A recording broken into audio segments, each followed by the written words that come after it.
Hello，各位语言探险家，欢迎来到 Ace Explorer English， 我是你们的探险队长 Ace。今天我们要深入探讨真实职场中最让人冷汗直流的网络资安危机，并破解当中的沟通密码。我们出发喽！哇，这个开场感觉我们今天真的要进入一个超级高压的情境了耶！真的，大家可以先想象一下这个画面哦，就是现在是星期五下午4:55。准备下班了。对，你正哼着歌嘛，把那个笔电塞进包包，准备要去迎接美好的周末了。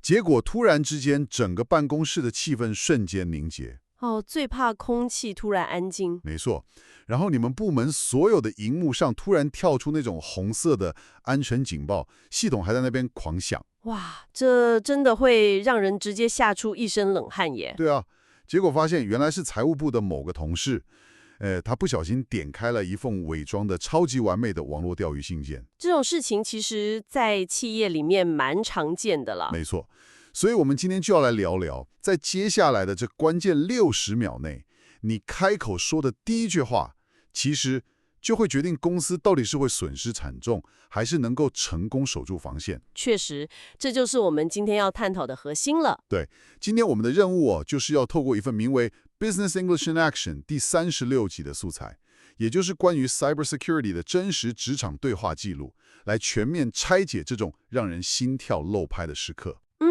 因为在极度高压的状态下其实解决问题的关键完全不在于你的英文词汇背得有多难多艰涩。真的，那时候谁还管你单字量多少啊？没错，关键是在于你能不能够非常精准地去陈述问题，然后解释影响，最后提出下一步。这就是我们今天要破解的密码。哇，这个听起来超实用的。那我们就为了让大家更身临其境一点，我们直接进到这个案发现场好了。好啊，没问题。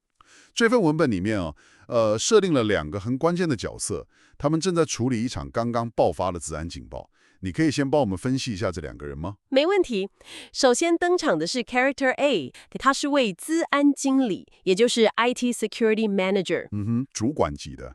对，那他的特质就是非常的严肃，然后极度注重所谓的预防措施，因为他脑袋里面运作的是整间公司的风险控管蓝图。了解，所以他讲话应该很明确才对。没错，他的指令必须绝对清晰，不能有任何那种模糊地带。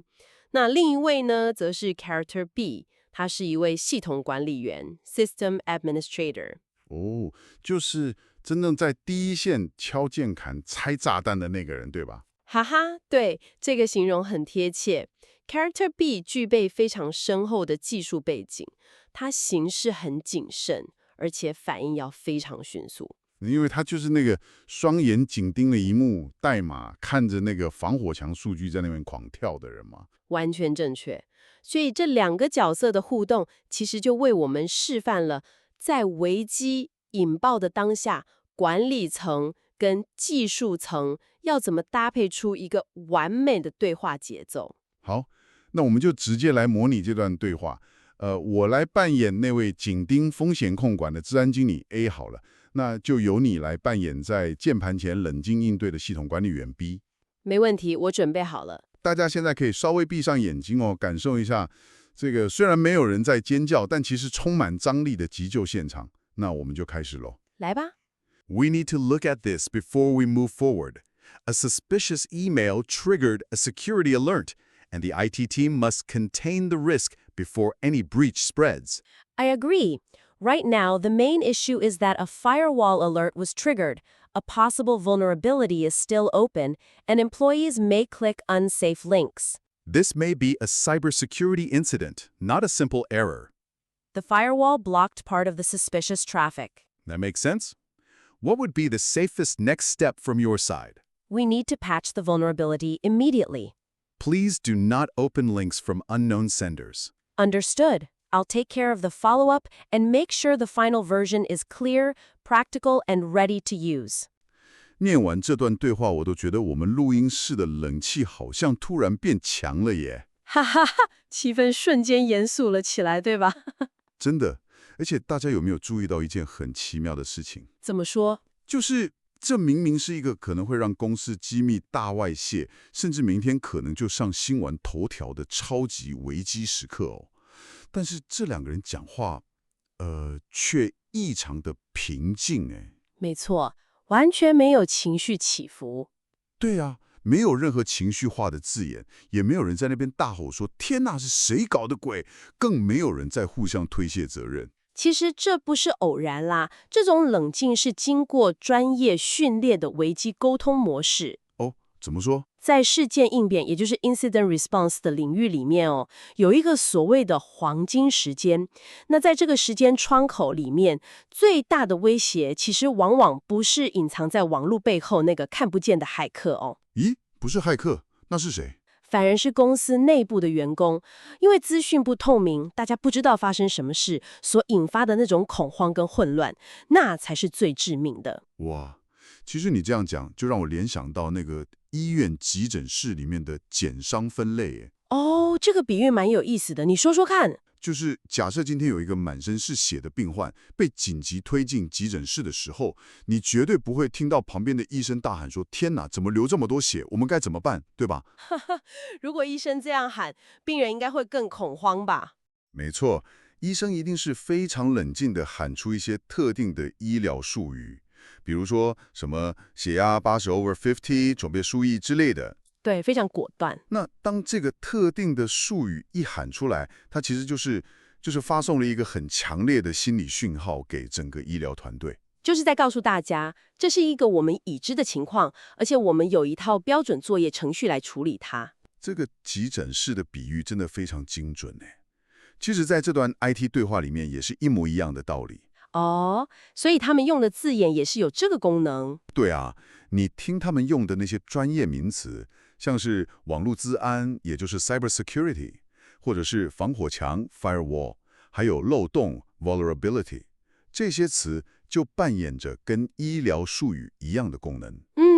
稳定军心的作用。没错，因为当系统异常的时候，一般员工的直觉反应通常都是"天哪，电脑是不是坏了？我的档案会不会不见？我们公司是不是要完蛋了？"真的，恐慌真的会像病毒一样，在办公室里面瞬间蔓延开来。但当这两位角色，他们立刻用防火墙警报被触发这样精准的语言来界定问题的时候，他们其实就是在大家的大脑里面直接建立起一道防护栏。哇，大脑防护栏这个词很赞耶。对，这种精准的语言，等于是把一个未知的巨大灾难，立刻收敛成一个已知的技术问题。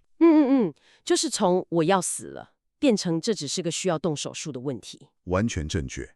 大脑一旦接收到这是一个具体的、可以被定义的问题，它就会从那种原始的战斗或逃跑的恐慌模式，转换到程序执行的模式。了解，这也就是为什么及早而且精准地提出风险，在真实的职场中会具有决定性的影响力。没错，所以说，在危机中，语言不只是用来沟通而已，它本身其实就是一种控制局面的工具。说得太好了，语言就是工具。那这就让我想到了，如果我明天坐在办公桌前，真的好死不死遇到类似的突发状况，我总不能只会在那边大喊防火墙，防火墙吧？哈哈，那听起来蛮蠢的。对啊，我需要一些真实的弹药嘛。那我们来仔细检视一下刚刚念的那段对话，到底有哪些句子是大家明天上班就可以直接偷走、立刻套用的？没问题。如果要挑选最具重用性的金句我们必须要看懂这些句子背后的语用学，也就是这些话到底是如何发挥作用的。好，那你先挑哪一句？我首先要提的就是 Character A 说的这句 "This may be a cybersecurity incident, not a simple error"， 也就是这可能是网络资安事件，而非单纯的错误。等等，这句话我其实在看稿的时候就有一个疑问呢。哦，什么疑问？如果这真的是一个非常严重的资安危机，那他为什么要用 maybe， 也就是可能这个字啊？身为一个堂堂的资安经理，他直接说 This is a cybersecurity incident， 也就是这就是一个资安事件，听起来不是更有权威感、更果断吗？哇，你注意到了非常细微的语言策略哦。嘿嘿，探险队长不是假假的。其实，在危机爆发的初期，我们手边所有的资讯都还是非常片段的。如果你在这个时候过于武断的使用 "this is" 来定调，万一翻车怎么办？没错，万一最后工程师查出来，其实真的就只是一个系统的 bug，那你的可信度就会大打折扣。大家甚至会觉得你这个主管在小题大做，制造恐慌。哦，所以使用 maybe 其实是一种给自己保留退路的策略。对，这在语言学上被称为情态语气，也就是 modality。它在不确定的情况下，先给出了一个合理的推测。了解，但这样会不会显得很没魄力呀？这就是这句话厉害的地方了。它的威力其实在于后半句 "not a simple error"。不是单纯的错误。对，当系统出问题的时候，大家的预设心理通常都是“哎呀，就当机而已啦，重开机就好了”。没错，拔掉插头重插就好。但是这句话它不带任何情绪跟指责，瞬间就把事件的严重层级给拉高了，直接打破大家的侥幸心理。哇，所以它传递的潜台词其实是，这不是开玩笑的，所有人立刻给我进入备战状态。完全正确，这是一种不会引发盲目恐慌的警告。他没有大喊“我们被害了”，而是冷静地说：“这可能不是单纯的错误。”这真的是非常高段的说话艺术。真的耶，学到了。那如果是负责动手的技术人员呢？刚刚那是主管的台词吗？ Character B 有没有什么我们可以照抄的句型？绝对有。Character B 说的这句话，我觉得堪称是展现行动力的完美示范。他说：“We need to patch the vulnerability immediately”，也就是我们必须立刻修补这个漏洞。Patch the vulnerability， 修补漏洞。这听起来确实很利落专业。我们来拆解一下这句话啊。在危机中，光是发现问题是不够的，你还必须要立刻提出解法。没错。首先，你注意到他用了哪个代名词吗？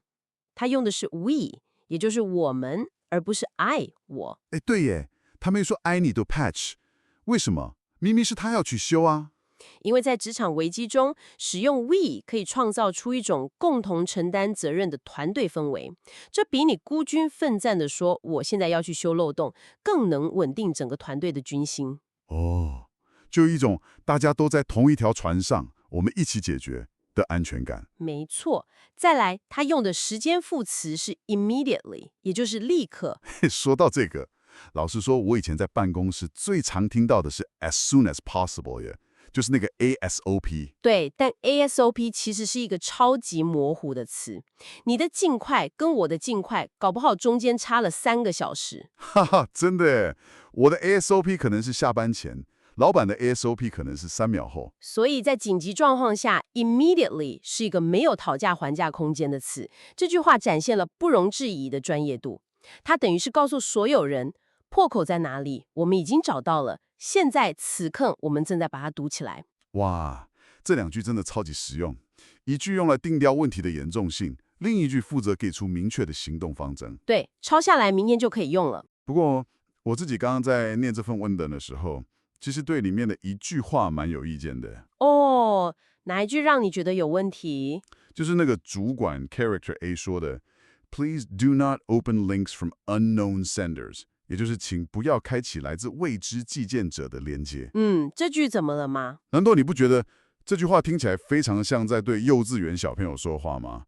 大家都是出社会这么久的成年人了，在一个这么高压的资安危机里面，资安经理突然转过头来跟所有人说：“大家请不要乱点连接哦。”我会觉得这有点居高临下，甚至觉得根本是废话。哈哈，你的质疑非常真实。我猜很多人在职场上听到这种话，也会有跟你一模一样的感觉，对吗？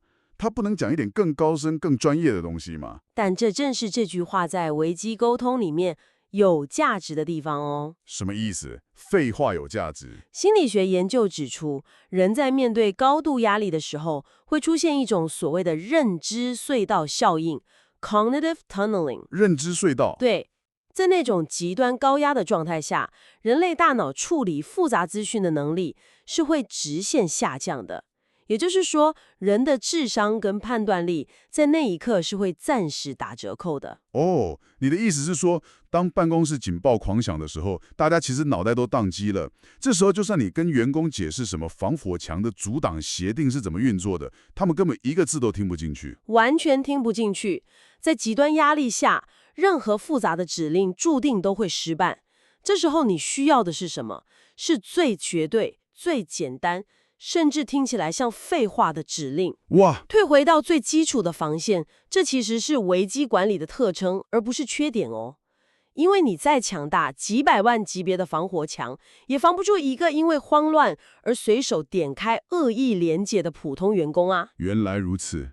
所以这句话其实是在执行最严格的存取控制 （access control）。没错。天哪，这真的打破我的迷思诶。所以实用的商用英文真的不是为了让自己听起来像个词汇量破万的天才。当然不是。它的核心目的其实是在所有人大脑都快要宕机的那一瞬间，用最不容误解的单字把防线给守住。Please do not open links。简单粗暴，但是在认知过载的时刻，它就是唯一的解药。解释得太好了，这其实也直接引导我们去思考一个更深层的问题。在这段对话里面 ，A 跟 B 这两个人到底分别扮演着什么样的不同角色？哎，这其实也是我在看对话时的另一个大疑问呢。哦，你说说看。就是你仔细看 B 的台词哦。这个系统管理员说防火墙拦截了部分流量，他也说要立刻修补漏洞。说实在的 ，B 根本就已经把问题都解决了。从技术层面来看是这样没错。对啊，那既然 B 这么能干，这个资安经理 A 为什么还要一直在旁边碎碎念说什么？这不是单纯错误啦，必须控制风险啦，不要点击未知连结啦。A 这样是不是在刷存在感？还是他只是在微观管理啊？哈哈，微观管理 （micromanaging） 这是一个非常犀利的视角。如果我们只看今天是谁敲了键盘把系统问题修好，那 A 看起来确实蛮像在旁边出张嘴的。对嘛，就很像那种讨厌的主管啊。但这正是许多人在理解领导力沟通的时候最常犯的盲点。怎么说？这次的文本给我们最大的一个启发就是，管理层的沟通，它的目的从来都不是为了解决技术问题，那是为了什么？是为了定义这个问题的现实，并且让所有人同步。定义现实，这听起来有点抽象哎，你可以具体举个例子吗？没问题。你想象一下这间公司是一个非常巨大的网络。Character B 这个工程师，他是在维护这个网络的 silicon 层面，也就是硬体、代码跟防火墙。懂，就是很微观的视角。对，在危机当中，他就是那双实际去操作、去帮系统止血的手。那 character A 呢？ A 是在维护这个网络的人层面，他的视角必须是宏观的。嗯哼。为什么？因为就算 B 的手速再快，他在5分钟内就把代码修好了。可是如果在这5分钟里面，其他部门的员工因为根本不知情而继续把机密档案传给骇客，那公司最后还是会面临巨大的资料外泄危机啊！哇，我懂了。所以 A 必须成为那颗看清全局的大脑。也就是说，如果只有手在那边快速敲键盘，但大脑没有告诉身体其他部位说：“哎，现在发生什么事了？大家不要乱动。”那整个身体最后还是会走向毁灭嘛？完全正确，这两种沟通风格是唇齿依稀、缺一不可的。B 负责提供技术现况的事实，比如说防火墙拦截了可疑流量。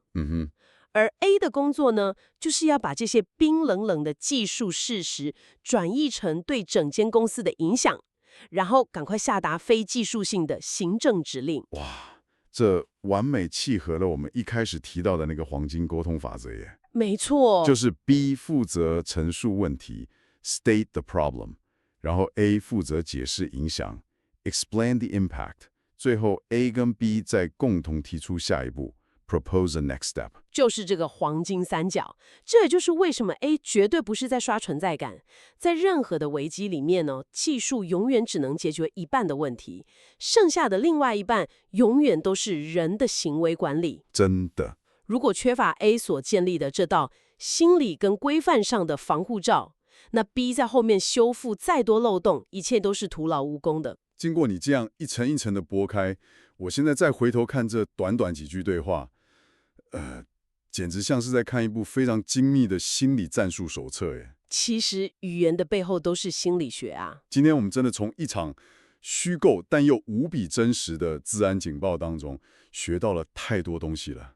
我们看懂了为什么使用精准的专有名词可以像急诊室的术语一样瞬间稳住阵脚。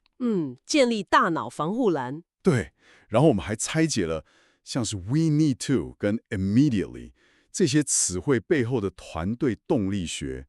最酷的是，我们更发现了原来领导者讲的那些看似废话的指令，其实是在大家认知过载的时候最能救命的绳索。没错，其实这份文本的核心价值它绝对不仅仅局限在 IT 产业而已。在我们结束今天的探讨之前，我想邀请每一位听众稍微思考一个问题。什么问题？大家可以把场景拉回你自己的办公桌。明天，当你面对的不再是一个资安警报，可能是你们那个即将要开天窗的重大专案，或者是供应链突然断裂的严重危机时，你的第一反应会是什么？哇，这真的是一个灵魂拷问呢。当高压来袭，身边每个人都急着要找战犯，急着在那边撇清责任的时候，你能不能想起来今天我们拆解的这段对话？你是否能够克制住那种被恐慌吞噬的本能，然后深吸一口气，使用冷静、精准的语言来界定问题，收敛焦虑，并且给出明确的下一步？真的非常值得深思。成为那个在混乱之中能够定义现实、稳定军心的人，这才是你在真实职场中无可取代的价值所在。将危机化为转机，靠的就是精准的沟通。感谢大家的收听，我们下集见。拜拜。拜拜。